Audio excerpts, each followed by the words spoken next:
TV 24 news ವಾಹಿನಿಗೆ ಸ್ವಾಗತ.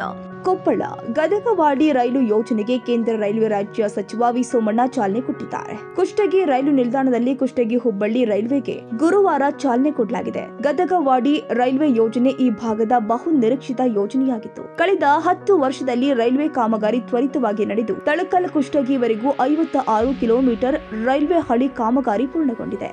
ಹಿಂದೆ ಇದ್ದ ಕೇಂದ್ರ ರೈಲ್ವೆ ಖಾತೆ ಸಚಿವರು ಆದ ಮಲ್ಲಿಕಾರ್ಜುನ ಖರ್ಗೆಜಿ ಯೋಜನೆ ಜಾರಿಗೆ ತಂದಿದ್ರು ಮತ್ತು ಯಲಬುರ್ಗಾ ಕ್ಷೇತ್ರ ಶಾಸಕರು ಆದ ಶ್ರೀಯುತ ಬಸವರಾಜ ರಾಯರೆಡ್ಡಿ ಸಾಹೇಬ್ರು ಮುಖ್ಯಮಂತ್ರಿ ಆರ್ಥಿಕ ಸಲಹೆಗಾರರು ಇವರ ಶ್ರಮದಿಂದ ಈ ನೂತನ ರೈಲ್ವೆ ಮಾರ್ಗ ಈ ಸಂಭ್ರಮಾಚರಣೆಗೆ ಕಾರಣೀಭೂತರು. ಸ್ವಾತಂತ್ರ್ಯ ನಂತರ ಇಂದು ಮೊದಲ ಬಾರಿಗೆ ಕುಷ್ಟಗಿಯಿಂದ ತಳಕಲ್ಗೆ ರೈಲು ಓಡಿದೆ. ಕೇಂದ್ರ ರೈಲ್ವೆ ರಾಜ್ಯ ಸಚಿವ ವಿ ಸೋಮಣ್ಣ, ಸಿಎಂ ಆರ್ಥಿಕ ಸಲಹೆಗಾರ ಬಸವರಾಜ ರಾಯರೆಡ್ಡಿ, ಸಚಿವ ಶಿವರಾಜ ತಂಗಡಗಿ, ಶಾಸಕ ದೊಡ್ಡನಗೌಡ ಪಾಟೀಲ್ ಸೇರಿ ಹಲವರು ಭಾಗಿಯಾಗಿದ್ದರು. ಕನ್ನಡಿಗರ ಮೆಚ್ಚಿನ ನಿಮ್ಮ ಟಿವಿ 24 ಕನ್ನಡ ನ್ಯೂಸ್ ವಾಹಿನಿ ಇದೀಗ ಟಿವಿಯಲ್ಲಿ ಲಭ್ಯ.